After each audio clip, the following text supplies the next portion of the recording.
आज आपला मराठीचा तास. सगळ्यांनी मराठीची पुस्तक वरती काढा. आता आपण भारत देश म्हटलं की आपल्या समोर काय डोळ्यासमोर उभं राहतं? भारत स्वतंत्र कसा झाला असेल, त्याच्यात कोणी त्यात सहभागी झाले असतील. बरं, आपला झेंडा, आपला 15 ऑगस्ट, भारत म्हणले आपण 15 ऑगस्ट 26 जानेवारी आठवतो. 26 जानेवारी आठवलं, 15 ऑगस्ट आठवलं की आपल्या डोळ्यासमोर पोलीस जे शहीद झाले त्यांची आपण गाणी म्हणतो, त्यांची भाषणं करतो. कारण हा भारत देश आपला कधी स्वतंत्र झाला कोण सांगा मला?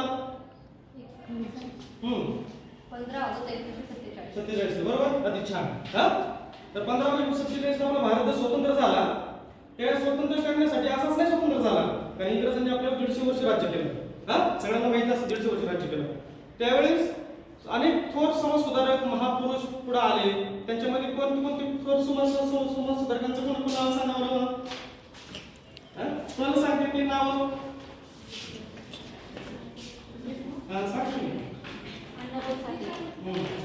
त्याच्यामध्ये लोकमान्य टिळक होते.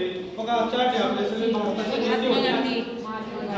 हे भारताचे आपले सगळे समाजसुधारक आणि महापुरुषांची नावं आहेत. लोकमान्य टिळक, लाला लजपत राय आहेत, सरदार वल्लभ पटेल आहे, सुभाषचंद्र बोस आहेत, महात्मा गांधी आहे. या सगळ्यांचा खूप मोलाचा वाटा आहे आपल्या भारत स्वतंत्र करण्यासाठी. आणि त्याच्यानंतर स्वतंत्र झाला, पण आपल्याकडे आपण महाराष्ट्रामध्ये आपल्याकडे एक नवीन अडचण निर्माण झाली. ती म्हणजे महाराष्ट्र संयुक्त करण्यासाठी.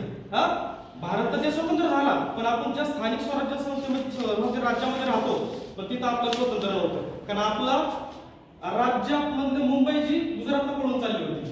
आणि ते ज्यावेळेस मोरारजी देसाई हे मुख्यमंत्री होते, त्यावेळेस त्यांनी ती मुंबई आपली पलीकडे गुजरात आणण्यासाठी प्रयत्न चालू होते. त्यावेळेस आपल्या स्थानिक इथले सगळे समाजसुधारक एकवट झाले. एकवटले त्यावेळेस त्यांनी काय केलं?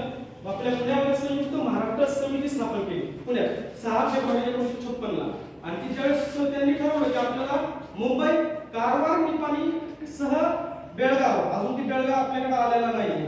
आपण सगळीकडे न्यूज वाचतो, तुम्ही टीव्ही बघत असताल, सगळीकडे बघतो की बेळगाव अजून भांडण सीमा कंटाळा चालू आहे. तरी सुद्धा आपल्याकडे अजून भारतामध्ये काय बेळगाव आलेला नाही महाराष्ट्रामध्ये. तर त्याच्यासाठी कारवार, निपाणी पासून संबंधित बेळगाव धरून आपल्याला मुंबई आपल्या राज्यात घ्यायची होती. मग त्याच्यासाठी ही चळवळ संयुक्त चळवळ सुरू झाली. पुण्यामध्ये त्याचे आपले हे आत्रे होते. त्याच्यानंतर केशवराव जेधे आपले त्यांनी संयुक्त चळवळीची समितीचे अध्यक्ष ते बनले होते. त्याच्यानंतर चळवळ सुरू झाल्यानंतर त्यांनी आपापले मुंबईला वाटा चालू केल्या. त्याच्यामध्ये सगळं चळवळीचं नेतृत्व करणार होते श्रीपाद डांगे, समाजसुधारक श्रीपाद डांगे. तर त्यांच्या खाली काम करणारे आणि अग्रेसर राहणारे अण्णाभाऊ साठे हे लोकशाही पावडा घालणारे, जनजागृती करणारे. मग त्यांनी काय केलं? गावोगावी जायचं, पावडा गायचं. त्यांनी लाल बावटा हे एक पथक स्थापन केलं होतं. लाल बावटा तुम्ही पुस्तकात अभ्यासलं किंवा अभ्यास केला असेल, नंतर अभ्यासायचं असेल. लाल बावटा यांनी काय केलं? एक पथक चालू केलं. त्या पथकाचं काय करायचे ते की गावोगावी जायची, त्यांची टीम जायची, संघ जायचा. संयुक्त महाराष्ट्र चळवळ म्हणजे नेमकं काय? नेमकं आपल्याला करायचंय काय संयुक्त महाराष्ट्र चळवळमध्ये? आपल्याला फसवलं जातंय किंवा आपण स्वतंत्र झालाय, पण आपल्याकडे एक भाग, आपला मुंबईचा भाग एक आपल्याकडून ओढला जातोय, गुजरातमध्ये नेला जातोय. मग त्याच्यामुळं ते सगळीकडे जनजागृती करायचे. जनजागृती करताना मग त्यांनी त्यांचं वाटेगावावरून ते मुंबईला रवाना झाले. मुंबईला रवाना झाले. हाल्क फाउंटनला लढाई झाली. त्या ह्याच्यावरून आपल्याला असाच महाराष्ट्राला मुंबई अशीच भेटलेली नाहीये. 105 लोकांची आहुती गेलेली आहे. तो आपण कधी कधी महाराष्ट्र संयुक्त चळवळ ऐकल्यानंतर कामगार दिन साजरा करतो आपण, बरोबर? 1 मे साल 1960. कारण ही महाराष्ट्र संयुक्त चळवळ आहे ना, 1956 ते 1960 मध्ये ही 4 वर्ष चालली होती. 1956 ला पुण्यातून सुरू झाली, 1960 ला मुंबईला आपल्याला महाराष्ट्राला मुंबई भेटली. आणि आज आपण ती महाराष्ट्राची मुंबई राजधानी म्हणून, महाराष्ट्राची राजधानी म्हणून नावाजली जाते.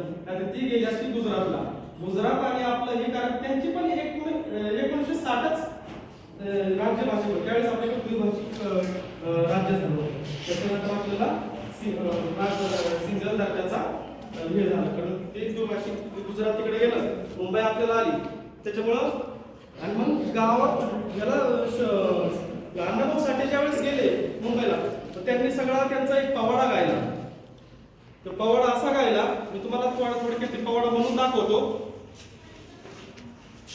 म्हणे अण्णाभाऊ साठेकर घरे बुडाली गर्वांची, म्हणे अण्णाभाऊ साठे घरे बुडाली गर्वांची, मी तुफानाची